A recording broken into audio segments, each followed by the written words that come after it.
I'd like to introduce the new face on the panel, Nigel Walker from the National Toxicology Program at NIEHS. And actually, Nigel, since you've been listening attentively all day to the presentations on the characterization of microplastics and the potential exposure pathways to microplastics, just like to hear your reactions to that. In particular, you know, if you were now going to try to embark on assessing the hazards of these, what would be your approach based on what you've heard so far? Thanks, Gina. Just as introduction, I'm Chief of Toxicology at the National Toxicology Program. So what, as Gina points out, we do hazard characterization studies primarily in rodent models as part of what we do. Also integrated health assessments that bring together exposure and hazard. So as someone as a board-certified toxicologist, my first approach at the minute would be patience. When we look at why we would do a study, how you would approach doing toxicology studies, you know, probability of exposure is right up there, and then probability of hazard. And so you look at these, and what I've been seeing today is, you know, very low levels of exposure. Some certain constituents are, you know, things that are normally high on our list, you know, phthalates, perfluorinated compounds, PCBs, dioxins. We've studied all those. But it's a question here we have of, what do you test? So this is really, I think Hongda Chen said it earlier on this morning, this is a mixtures question. Right off the bat, trying to go at something from a hazard point of view as a component by component, polymer by polymer, subconstituent by subconstituent, with even the idea of a representative material is probably a pipe dream at the minute. And so I immediately have been looking at, when I've been looking at nano with Anil Petri at FDA, it's like the exposure is where we need to start. But when thinking about the hazard of an actual agent, we need to think from a mixtures point of view right from the get-go. My career has been in dioxins and PCBs and component-based risk assessment, providing the data for that.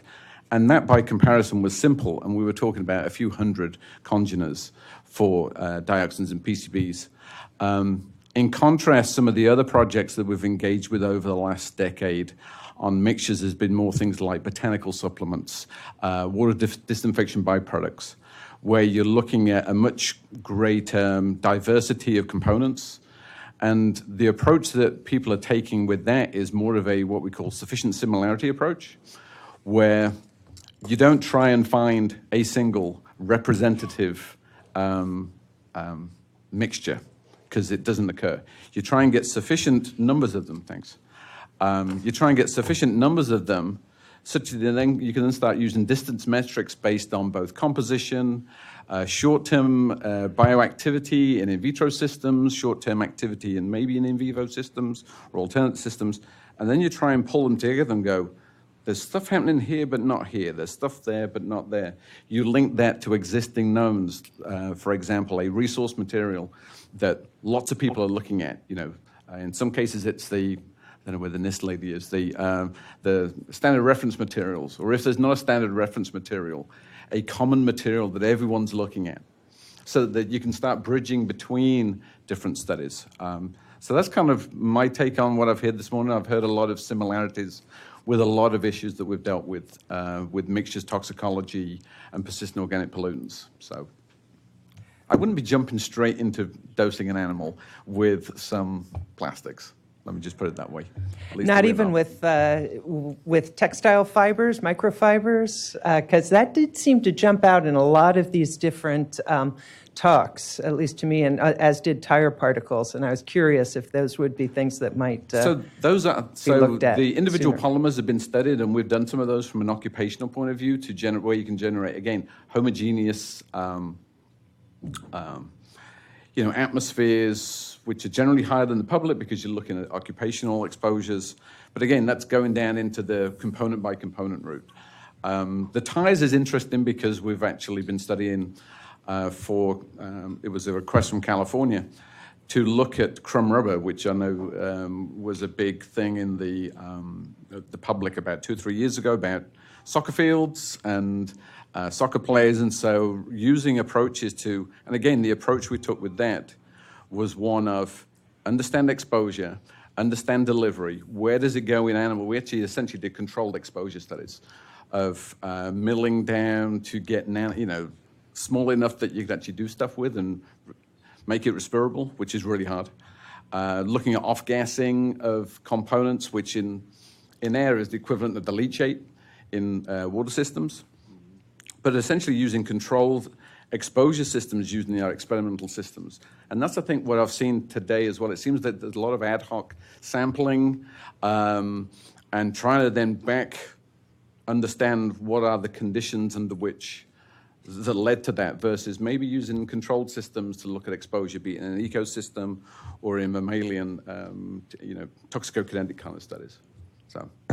Great, thank you, Nigel. That very helpful thoughts. And Greg, you were thinking also about the sort of the hazard issue here, and really grappling with the worker studies, some of the animal studies that are out there. And I was wondering if you have what you would have at the top of your wish list about what else needs to be done soon to evaluate hazard. Thank you, Nigel. Almost makes it seem impossible for me to come and tackle the answer. Again, I used a simplified ATSDR model. I do like to look at a simple set of exposures, and while it is a mixture, when we looked at the tire crumb, and actually I should put a plug for it, ATSDR and EPA just put out, I think, the final report on tire crumb came last July, 2019, and it was site-specific. Let's go evaluate something. Even though we know the sources of tires were from all over, let's go and see what it's like. Let's go play on some fields and see how much dust we can get and collect samples that we know how to compare to any laboratory study. So we collect respirable dust. We collect soil. We walk around and crawl around and see what's actually on our bodies to see what kind of exposures we might have. And at least that's not the world of possibilities that you have with microplastics, but at least a small cohort that we can learn from. And I think we could repeat some of that in the environment, just like we used the TMDL approach in water. We can do the same in water. We can do the same in air. EPA is always out there sampling total dust, respirable size fraction dust, and wouldn't it be nice to analyze those samples? They're high enough volume that I think you'll be able to detect low-level concentrations. And so we'll see what background. And then we can go back to you and say a different way of prioritizing, just like you were prioritizing according to concentration. I think we can prioritize. Certainly, Kevlar looks pretty interesting as far as health effects if you like hazardous things. And I think we could prioritize those chemicals we really want to target from and maybe reduce, right now, occupational exposures before bad things happen, and maybe prevent some of those things that are just now emerging into the market before we have to start chasing them. And so I remember being working for a golf course, and I knew the new guys that came out to the golf course would see a plastic bottle or a piece of paper, and they'd run it over with a mower. And I'd say, now you have 200 pieces of things to pick up. So I'd much rather get it before it's 200 pieces of things, or billions. Thank you. That's very helpful. And I'd love to circle now back to the exposure questions. And I don't know, is Garth Covernton still on the line? Do you have an open line? Yep. Hi. Can you hear me? Wonderful. Yes, we can indeed. I just wanted to acknowledge that you're here in the room on the panel, along with the folks that everybody's looking at. So that's great. And actually, maybe you might want to take a first crack at this question. I just wanted to go back to the exposure issue because we've now heard a lot about exposure. In fact, I think everyone on the panel talked about exposure in one way or another. And Garth, you definitely sort of questioned the sort of dominance of thinking about seafood as the first thing that a lot of people think about. So what should we be worrying about most? What would be your next big exposure study if you were trying to get a handle on the human exposure piece? I think I got hints of indoor air from your presentation, and maybe you could talk a little bit more about that. Yeah, I'm always hesitant to say we should focus in on any one thing. I guess, in kind of going back to that mixture thing as well, I think embracing complexity is very important for this field because it is a very complex field. So I think there's a lot of different things we should be looking at, but I think one thing would definitely be, for me at least, would be all of these unexplored foods like red meats and grains, vegetables, all these different things. And then also I'd be very curious as to how the degree of processing and plastic packaging plays, especially into the presence of nanoplastics. There has been some preliminary studies kind of showing that plastic packaging can release pretty high amounts of nano and small microplastics into drinking water, at least, and potentially into food. So I think that would be one place to really explore in terms of the human exposure side of things. Great, thank you. And I'd like to open it up to anybody else on the panel. Thava, maybe you have some thoughts about the next things to look at from exposure. I agree with what Nigel said. Simply based on current anthropogenic age, we don't have the luxury of looking at chemicals in isolation, and because it's all in mixture, and we don't have time as well. And I also reflect on Garth's point. In research-wise, it's so complex to work on mixtures. So I did my PhD on mixed contaminants, but I don't want to work on mixture again because it's so complex and it's painful. And it's also challenging funding-wise. So when you look at the mixture, any mixture toxicology experiments, it's big. And time and funding is other limitations. But in terms of the exposure and risk, yes, looking at mixed contaminants is the way to go. So you have to look at in my presentation I showed, you have to look at the holistic way. So microplastic and associated chemicals and also relevant environment. So that's the way to go in the next step. Sounds good. And Hongda, Garth just spoke about looking at beef and looking at vegetables and fruit. So I have to turn to you for your thoughts on where to start and how to approach looking at those foods. And I was actually intrigued. You had sort of blew past this in your talk. You didn't blow past it, but I almost missed it. That those plastic tarps on many agricultural fields are actually sort of ground into the soil after use, and that was not something I knew. I actually never really knew where those plastic tarps went, and so it seems like an immediate issue there for certain row crops. Yeah. I think that first of all, I commend Garth's presentation that give pretty true description of our knowledge base in terms of the exposure or presence of microplastic in food, because that matches my understanding, my limited understanding of this field. So that's very good. I think that from my perspective, look at is that what are the knowledge gap in terms of ensuring food safety? Is microplastic present a food safety challenge to us? And the secondary is that occupational hazard to, as you point out, to the farmers working in the field and have to deal with the fragments of of plastics.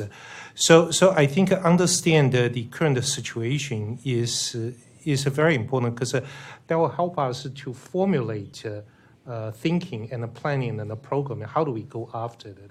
So that's what I've been here and tentatively listening to all the comments and the inputs. Yes.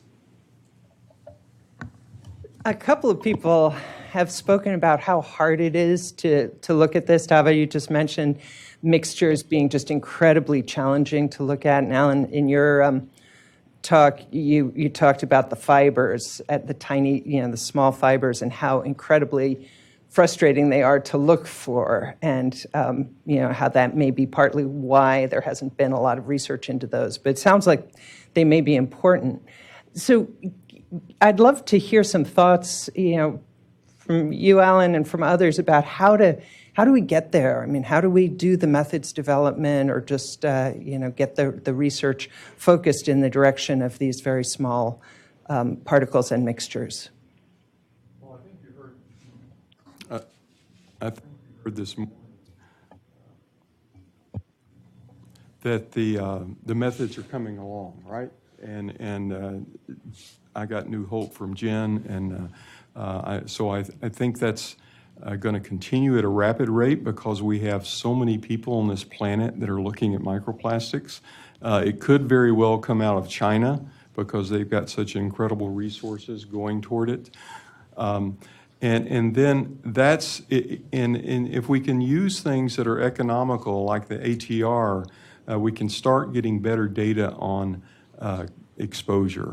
And we've got to move, as I said, to that fraction that's 50 micron and smaller, which of course is going to be challenging, especially in complex matrices like sediments. But where there's a will, there's a way. If we could just get a little more federal funding in the U.S. to tackle it. And so, speaking of federal funding and these small particles, we do have the example of all of the research that was done on nanomaterials as a model that we can look to for both an example and also maybe some cautionary tales as well. And so I was just wondering if some members of the panel could reflect on that. I actually thought I might start with Nigel on that question because NTP did a ton of work on nano. But I'm also interested in hearing from anyone else on the panel who has thoughts on this. It's funny because when we had the first call, it was like I saw Hongda on there. It was like suddenly all these nano memories came flooding back because for those. One thing about getting old is you've been around a bit, right? So 15 years ago, all the federal agencies started having to deal with essentially all the same problems that I've seen articulated today. We're not sure about exposure. We're not sure about routes of fate and transport. What does it do in what cell? Did they get across biological barriers? What do they do when they get there? They're a mixture because they've got compositional differences, surface coating, absorbed materials. Maybe they're a vector for pops in the environment. Exactly the same questions were all the same questions we had with trying to understand the environmental health implications of nanomaterials 15 years ago. Hands up if you remember all those. And I see it a lot in the audience. And when I look back, I think 10 years later, when we got to about 2015, we'd pretty much had made a good headway on solving a lot of those underlying uncertainties. And I've been thinking about what was it that we actually did. One is, you say we had a federal strategy such that all the agencies were not like at 6s and 7s going off and supporting things in different areas. They identified what are the key gaps, who's best positioned to do that, who's going to fund that in those areas, what are the specific questions you want answering, and put that out there. And so there was a federal strategy between 2006 to 2008 that really guided all the funding that occurred. And so you didn't have EPA doing something that NIHS should have done, and people, prior to that, from 2002 through 2007-8, it was a bit of a free-for-all. The other thing is, I think, Alan, you mentioned it, about the peer review system. There were some papers that came out, particularly in the toxicological literature, of you do this and this is a stupid study. If you don't report this, we're not going to accept it. You need to think about this. We came up with minimum characterization specifications, as if you're going to support if you're going to fund it, you should make sure that people know how to characterize. If you're going to report it, these are the minimum characterizations. I think the first speaker this morning, Bart, I think, was talking about all those particular features such that you could do that back comparison to other materials.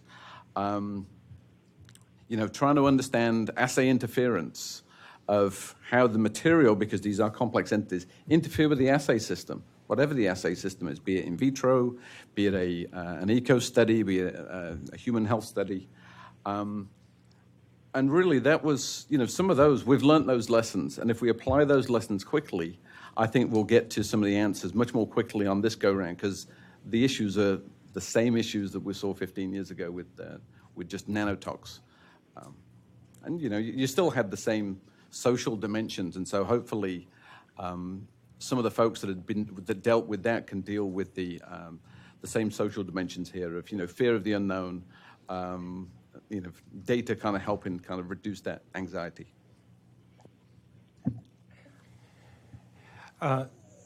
Nigel, nicely said, and I'm not going to cover the things, mention the things that you mentioned, but I do think that when we started early days with the National Nanotechnology Initiative, one of the decisions or one of the things that flooded in is that this is just simpler reduction of material in sizes, or are there really drastic differences in material property? So the question applied here is that do we see microplastics and nanoplastics are two identical entities or not? Do we simply just see they are different size, or actually they do have a different behavior in terms of safety? I think that lesson from nanotechnology is very important. I also want to mention that along the way of nanotechnology advancement, they tell us some new things that we didn't know. This morning, there was a question about, I think specific about the microplastic and nanoplastic, whether they can accumulate in crops, in the fruits, in the grains. And that is a very interesting question, which we do not have a study or direct data to answer that. However, we do have research in the nanotechnology space, particularly mentioned about two studies that will tell that nano-sized material, this both cases, the metal or metal oxides, that can transport along the plant, access both up and down. So a simple study, I can illustrate it simply, is that Jason White at the Connecticut Agriculture Experiment Station have two parts of media and put one plant, split the roots in two isolated chambers with a nanoparticle, I think it's copper oxide, in one side, that and observe later not only in the copper oxide on top of plants, but also on the outside of the roots. But these are two physically. So it's an indication that will going up will come down. Second study, Greg Laurie at, I think, Carnegie Mellon, that published a paper that the spray foliar absorption of a golden nanoparticle can actually coming into the plant system and travel up and down. So I think that advance in the nanoscale science is very interesting, the things that we didn't know. So we don't know whether in this case a microplastic or nanoplastic can be picked up by root and then going to be redistributed different parts, or if it's something sprayed on the leaf, whether we could get into different parts of the plant.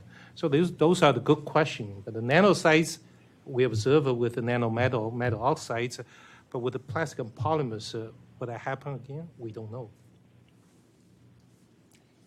Any other thoughts or comments from the panel on nano? Thava? It's not just nano, Okay. any plastics in the soil. So there are very minor section of soil scientists, they do say plastic is a carbon, so why you worry? Just leave it like carbon sequestration in the soil. So it's just to defend the biosolid. So whatever you see in the biosolid, so their argument is it is a carbon. So it's long-term sequestered. So why you worry about it unless it's transferred to the terrestrial food chain? So what is your thought on that? It's different scenario compared to nanoparticles.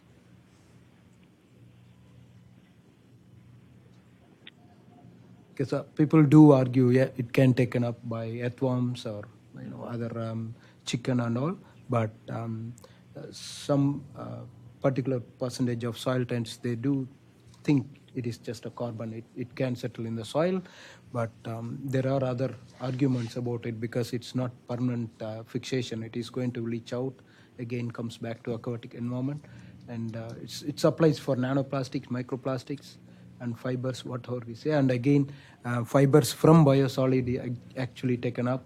And we did some study in mine sites where they apply biosolids for last 15 years. And some are actually still there. And it's actually going down into the groundwater. But we are not saying it's impact, but it's still going into that biogeochemical cycle. So it will be interesting to see, is it like a normal carbon or is a synthetic carbon? Yeah. It's interesting to think about plastics as being a way to sequester carbon. I never thought about that before. If people have questions and would like to join the discussion, please come up to the microphones. And as people do, I just have one more question, which is about the ingestion versus inhalation pathways. Because we've talked a little bit about nanomaterials, but I also, Greg, you mentioned silica and asbestos as being sort of potential kind of ways to think about the monitoring. Inhalation does keep coming up. It seems like it's a data poor area, and I'd be interested in thoughts from the panel on that. Oh, wow, a lot of questions, too, Thanks. so then we'll get to I those. totally agree with that question. Also, this morning, Bart mentioned that it would be nice to have such a clean media to look in, and boy, I mean, I can set up a filter right here and just start drawing air, and clearly we can look at that, and we can analyze if I draw enough air through it, and we'll see what polymers are adhered onto it. So it's a doable thing. There's very limited data, as I showed, that's out there. Excuse me, can I add a point real quick? Yes, please. Just going back to the last thing, sorry, it's kind of awkward to jump in over the line, but I think one of the things that I haven't heard mentioned too much today is that there are, in terms of the emerging methodologies, like the thermoanalytical methods are really moving quickly in terms of, excuse me, analyzing microplastics. Essentially burning your sample, and you can do this for entire complex matrices and looking at the degradation products from specific plastics and even from additives. And so there is actually, the technology does now exist and is rapidly progressing for analyzing that nanoscale in terms of weight. Still, folks are trying to figure out how to get like particle estimates out of that. Whether or not that's possible, I'm not sure, but those methods for looking at the nano are pretty rapidly progressing, and so I think we are only a couple of years away from starting to get data on nano levels in the environment. And then also that technique I think could be really powerful for those exposure studies, because if you can give these these mixtures in specific known particle sizes and things and pair it with like a thermal analytical method, you can start to figure out where these things are going and how much. So just wanted to like kind of do a plug for that technique. And I know there's some labs, for example, Chelsea Rockman's lab at the University of Toronto, I know is starting work in that area. So. Great, thank you. So let's start with some questions from the audience. Okay. Is that working? Yes. Yeah. Okay, my name is Suhail Al-Abid. I'm with the US EPA and Office of Research and Development. I was just wondering, we heard a lot about effects, exposures on macroorganisms. How about microorganisms? For example, like the rhizosphere for plants, landfill, which what I'm interested in is garbage. There is any studies on effect of this microplastic, whether it's micro or nano, and the effect on the microbial population? There are some studies and a couple of projects ongoing in my team. It's not necessarily effect, it's about interaction of microorganism with plastics. Generally speaking, microorganism loves any solid substrate. So that forms biofilm. So in plastics, similar to any other hard structure like glass beads, first process of forming biofilm is it forms a conditioning layer, like a corrosion. It forms a very, very thin nutritive layer. So that nutrition is amino acids, proteins, and lipids that forms within 7 hours. What happens? That nutrition attracts different types of microorganisms. And also we found something interesting is that organisms, colonies, or biofilms are unique to polymers. So what you see in PVC microplastics are different compared to polyethylene. And interestingly, pathogens loves this kind of structure. And when we expose the particles in wastewater environment, the biofilms actually showing bit of increased pathogen numbers compared to other particles in the other environment. So we haven't seen any negative effects on it, but it does influences the ecosystem. So these biofilms are very hard.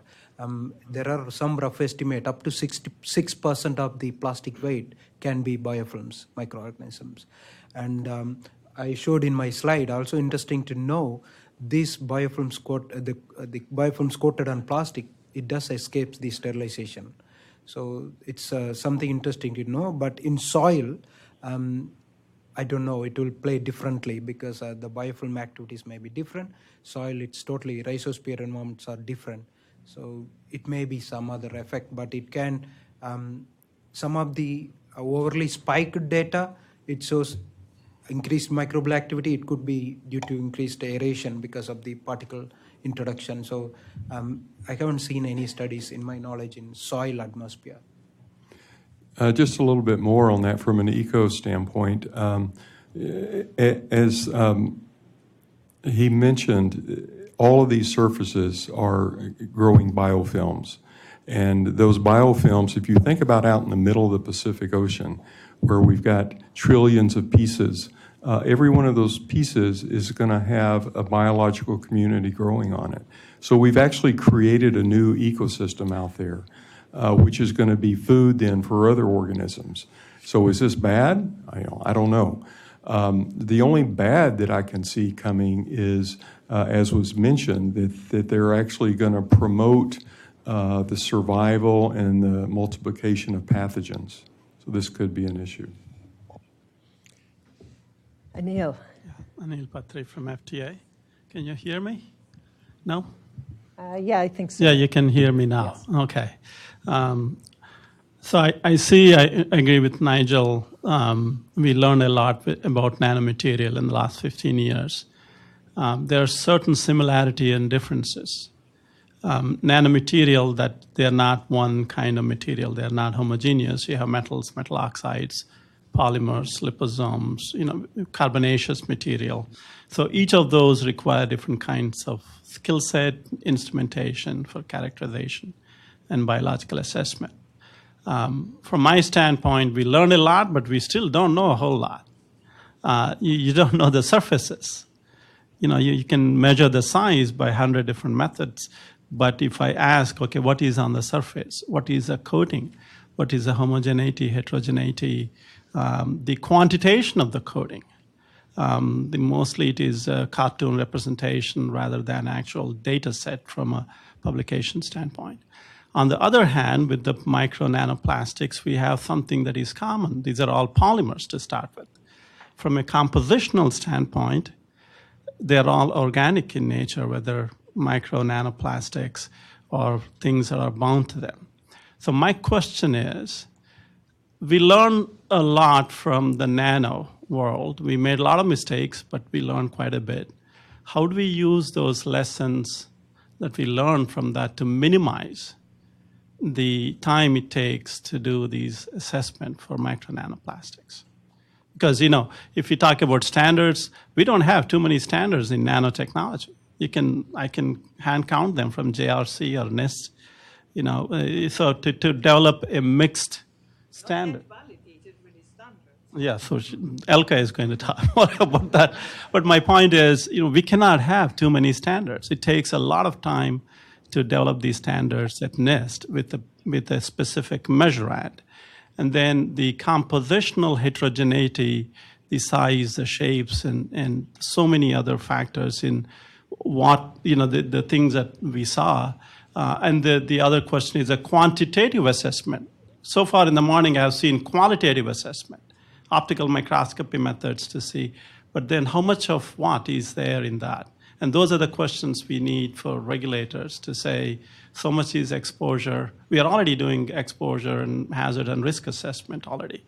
So, and we don't really know what is there. So my question is, how do we minimize that based on what we already know from nano?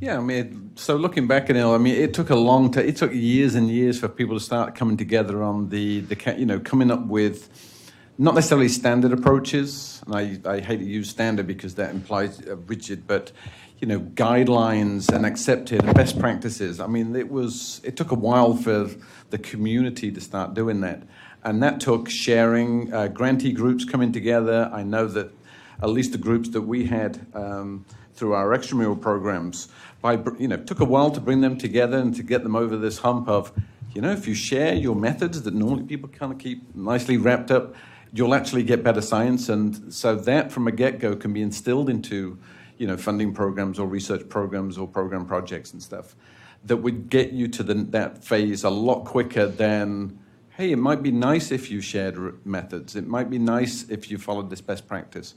The other one, I said it before, was resource materials. I know that it takes a long time to get an SRM, but you look back at some of the key areas where there were bigger advances. It was where someone had a lot of one material, spent a lot of effort characterizing that, shared it. Not that it was going to be representative of everything, but it allowed people to move their knowledge base of how do I approach tackling this much more quickly than had people just been randomly taking different materials from either an engineered nanomaterial that was of their liking versus other kind of source material. So it's that more resource material than a standard reference material. But again, it's that best practices approach that I think in the short term can get you there much more quickly, using as a reference. And I use that in a very non-NIST manner, a reference material that people can bridge to. So it's like, oh, I did the study and I saw this. I also, another group did this study and I saw this. Oh, and with this one that you studied, I saw this. And if there's no comparison, I mean, Bart, you were trying to get those comparisons between apples and oranges. It's like the more that you can reduce that, maybe it's an orange or something, you can get something closer. It will help us to understand those qualitative and quantitative comparisons. That's how I would learn from what we did in the past. Build it in from the get-go when you start to do research. And to get the communities talking much more quickly. Gary. Yes, thanks. Gary Ginsberg, New York State Department of Health. And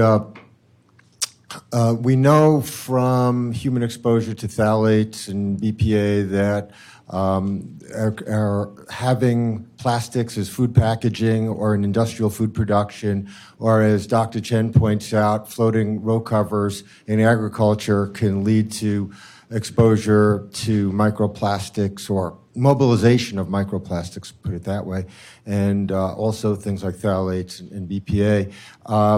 So I guess it's a two-pronged question. One is, how much do we understand about the importance of food packaging as a source of human exposure to microplastic particles? And on the other side, if these endocrine disruptive compounds can stay with the particle, which I'm not sure we know that if it stays with the particle or as a semi-volatile compound, these tend to migrate separately. But if they were part of the particle, then would these microplastics be a source of environmental exposures to aquatic receptors of things like phthalates and BPA?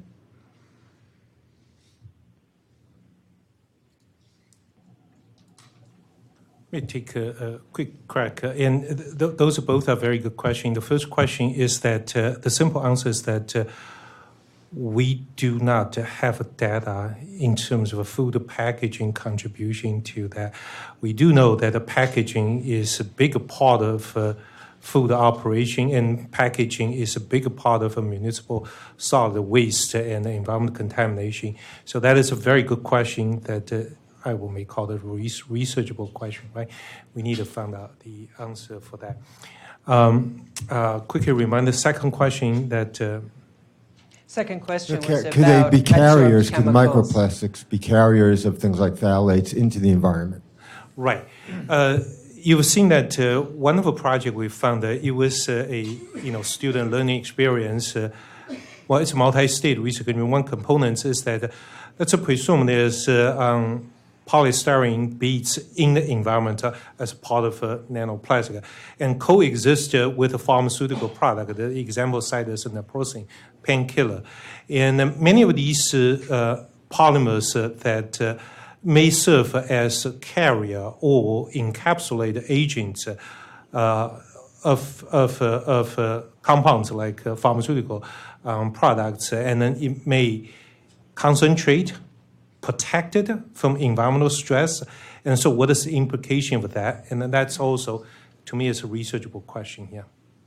Yeah, and I think Alan Burton's talk implied that potentially it could go the other way and these particles could scavenge, which is also an interesting flip side possibility. It seems like it could go either one direction or the other, potentially, depending on the environment.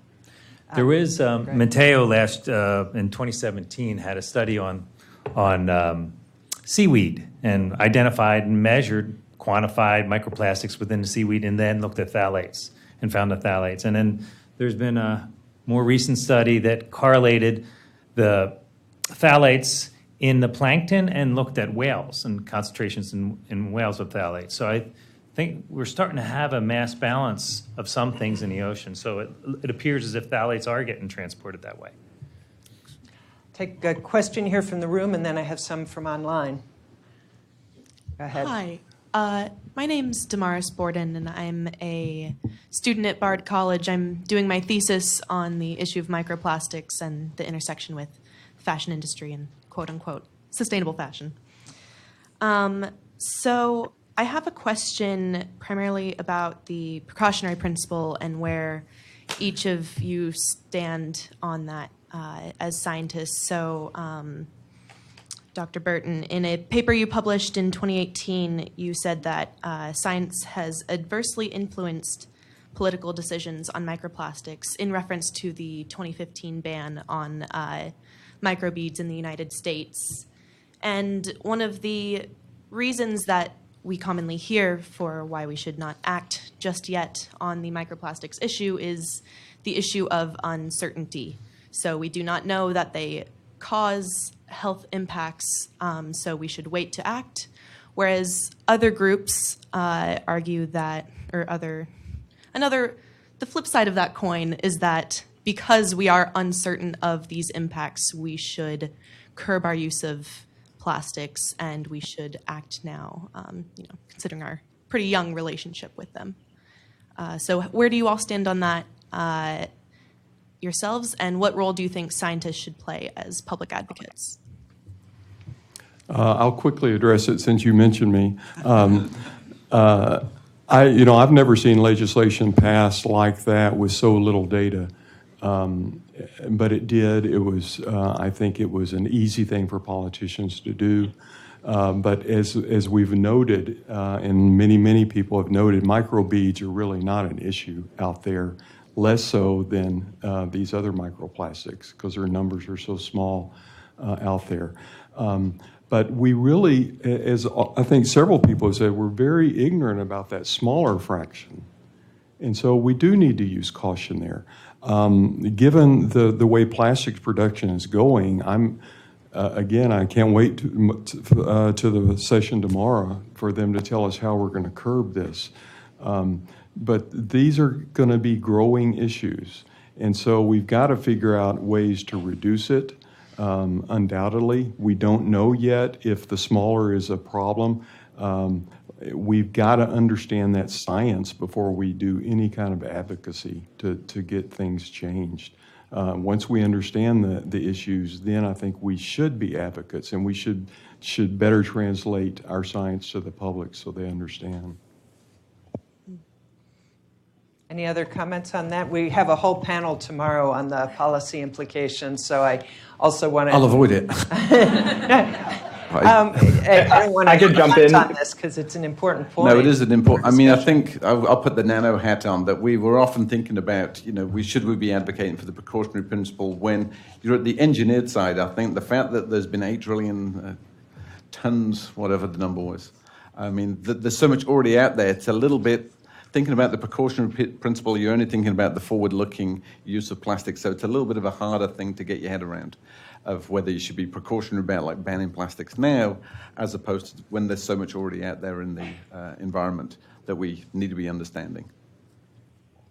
So if I could jump in Sure. too. So I think one of the things that's important to think about too is the idea of plastic not going away anytime soon, but then thinking about almost the low-hanging fruit where we know we can have an effect on environmental microplastics, and we can pass policies that make sense and, aren't necessarily requiring these mass drastic overhauls of society. So that's why for me, banning something like microbeads, while it may not necessarily have improved the environment, at least we've removed something that to me makes zero sense. As in, we do not need to scrub our teeth and our faces with plastic. So these things where we can at least start to, and I would also argue that had a very large outsized effect on the public's knowledge about microplastics, where by banning these things, even though they may not necessarily be the most effective things to do, we very much increased the awareness of the public about these issues, and we've started a conversation. And so for me, it's like, well, plastic packaging accounts for around 50% of global production. So if we're going to have a big effect on our plastic manufacturer, that conversation about single-use plastic and plastic packaging is one of the most important ones we can be having, in my opinion. Great. Well, sorry, go ahead. I was just going to briefly Sure. look from some success stories. My sister agency, National Center for Environmental Health, started to look through their NHANES, started to see that certain phthalates were on the increase, and we started to see that they were associated with certain health effects, so we can prioritize which phthalates that we think we should start minimizing in products. Back in after we started to discover, Health and Human Services discovered that how harmful asbestos was, we started to look, oh my goodness, it's all over in our environment. What do we do? And they investigated how harmful it was in water and said, you know what, it's not nearly as harmful as it is in air, so at least we can set priorities. And as, I don't know if you saw the slide earlier today, but we can clearly see that certain microplastics in the work environment have differing health effects. And if you're really trying to prevent certain health effects, maybe we can think of substitutes in those areas. So generally speaking, I think we can prioritize, and just as you showed in your slide. That's great, and thank you. And just a couple questions from the online audience. One person who's watching online wondered about exposure to marine mammal species. I'm wondering if we can learn anything from health effects in marine mammals that could be useful to us here. Now, I know there's a lot on macroplastics in marine mammals. I'm not aware of anything on microplastics, but that might be interesting. And I'll throw in a second online question as well, which was somebody else was asking about microplastics in rain and whether that has been studied. So I'll just throw both of those out to the panel. Well, deposition. I can talk about marine mammals if. Sure. So I mean, although it's not my focus, I know some folks, for example, at Oceanwise in Canada, who with Dr. Peter Ross do work on this, and some colleagues and friends of mine. And so, for example, one of his master's students, Rhiannon Moore, has done work on belugas in the Arctic, and they recently demonstrated, I believe it was on the scale of in the 20s, around 26 particles or so per gastrointestinal tract for these belugas. And so they're definitely there. And there's also studies in seals in cetaceans as well, like other dolphins and things, showing that there are microplastics, but I would say that they're actually surprisingly low when you think about the mass of these animals and the amount of prey that they're eating in a given day, and just the mass of animals they're consuming. If they were, as I was kind of talking about earlier, if they were really accumulating in the food webs, and just based on what we see in the water and even in smaller animals, you'd expect there to be far more. But yeah, that's kind of my perspective on it. And Greg, did you have something on rain? Yeah, so rain, they have studied deposition. Actually, overwhelmingly, most of the air data that we have is deposition, and that was my point. We have one to evaluate air exposures. There's a study out there, I mentioned the one regarding phthalates and microplastics in plankton. There's a whale study, it's overwhelming how much phthalates are in whale blubber, and if you were to use that same ratio, I would add up 71,000 in what some of our native Alaskans would eat in a day. They would get 71,000 microplastic fibers out of that if you would make the same balance, the mass balance. So there's very high concentrations, at least markers of very high concentrations in marine mammals. Another question from in the room? Thank you. My name is, can anyone hear me? Oh, perfect. Okay, my name is Zaid Normand, also from Bard College, funnily enough. I had a question about the developing world and not only the lack of infrastructure for water waste treatment, but also the fact that most textile industries, tire industries, heavy metal mining, plastic industries, all these kind of things end up mostly in these regions. And so I was wondering, what are the effects on the occupational hazards of workers and of the environments that studies may have shown recently? Yeah, good question. So I spent last 6 weeks roaming around India. Although annual holiday, I was visiting industry. So I live close to World Textile Hub, and I was curious to know, but nobody cares about plastics. They care about their wages. And also the wastewater, definition of sewage or sewage in Western countries is different, and definition of sewage or wastewater in developing countries are different. So if we are talking, we are not talking the same. And the microplastics, it's my observation, not based on any research data, is that their megaplastic is the problem. The megaplastics, it's actually killing the people. If you have noticed last year, for example, in India, one major flood, 60 people died. It's not just because of water.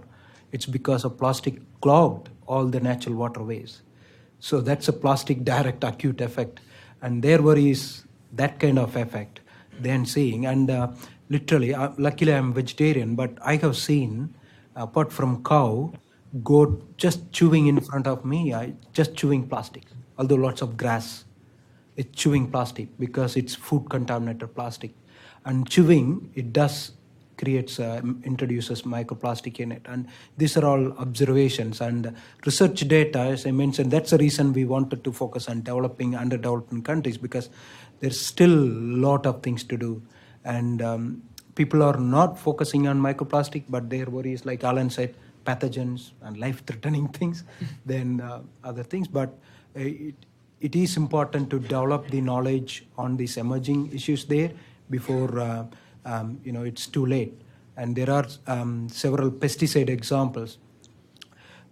People before they realized, and it has affected mentally, some of the pesticides like endosulfan and all.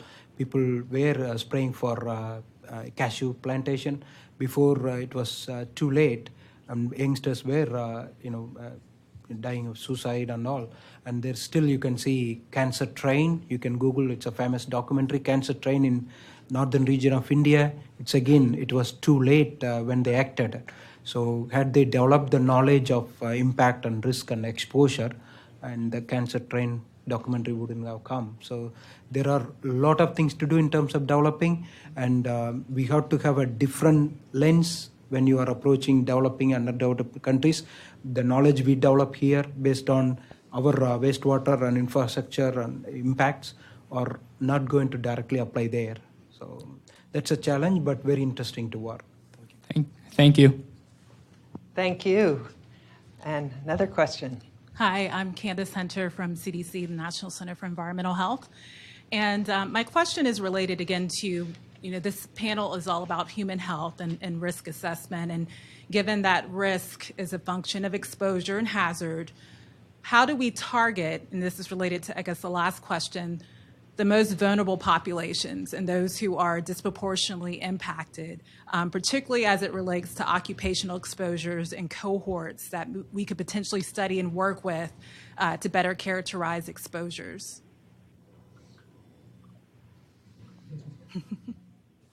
Occupational exposure, you're asking in terms of fibers or I think? I guess fibers of microplastics, I guess that's the most common. So Yeah. It's a good question. When you talk about occupational exposure, I want to give you an example of indoor environment. When we swept around the university areas, different offices and lecture theatre, we found millions of microplastics, synthetic plastic. But that's our infrastructure design. But in developing countries, it's not that much plastics in the indoor environment. And occupation also, as I said, their preference is wages, then health. But in developing countries, life expectancy is 50 to 60 years in my part of the world. And before you see the effect, people are dead. So that's one thing to worry. And not many, even Australia, we did approach some of the industries where people potentially exposed to occupational microfibers, but their interest is not the people exposed. The interest is the wastewater coming out of the occupational facility, like laundry facilities. And they're not wearing masks as well. But in developing countries, I did visit nanoparticle producing facilities, and still, their worry is not the exposure to fine micro and nanoplastics.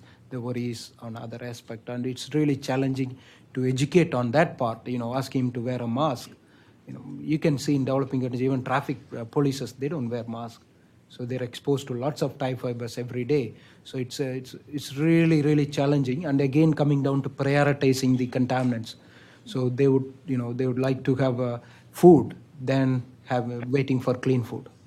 So it's choice of, I joke around, in developing countries, we choose our poison. So it doesn't matter how much, we choose the poison like that. So that's the response from developing countries. So you list the poison and they choose the poison. Now, like if you talk about Bangladesh, arsenic is the number one issue than compared to other things. So. Yeah. Wei Shui, solve the problem for us. Well, actually, I was going to pose the problem a different way. I guess let's assume that we have developed or characterized or identified a certain number of representative mixtures that for which there's widespread exposure or they're sufficiently similar. What then is the strategy for characterizing human health hazard? Is it developing a ToxCast-esque set of assays, or is it going to animal rodent studies, inhalation and oral? Is it developing a program of cohort epidemiologic studies? What is the next step after we get a handle on exposure? I guess because I think maybe we should start thinking about that now before we, even though we haven't gotten the full exposure picture yet. I'll take that one. Part of me would say all of those, but from a priority point of view, I mean, I'm thinking we're probably looking at not at fives or tens of representatives, but hundreds of different kind of, even thousands of different, even representative samples that you might be able to actually interrogate in either an in vitro or in vivo system. Right off the bat, I would probably start with an in vitro system. There's simply because of the dimensionality of the problem that you can't go at looking at more than a handful in, particularly in an inhalation study, if you want to use that. Those are very highly resource intensive. So you're looking at some kind of in vitro system, either being an in vitro cell where you can expose lung epithelial cells in a very controlled environment. That actually can be done for direct effects to, you're talking about the ToxCast system, which is essentially, you're talking a suite of different in vitro cell models that you could look at activation of biological pathways. That gives you some sense of directionality and some sense of biological potency, but it doesn't give you hazard. That's the issue.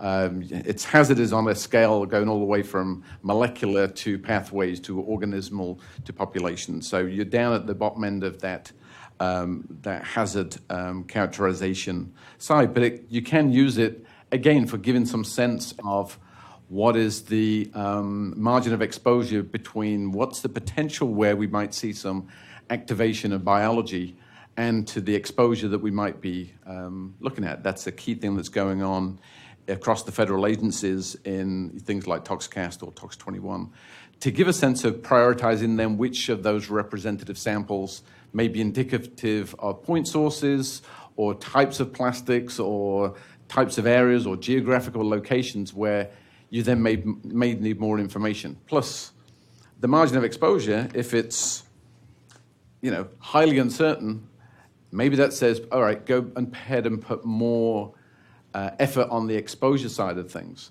If the biological certainty is a little better than, or more uncertain, then you could put more effort there.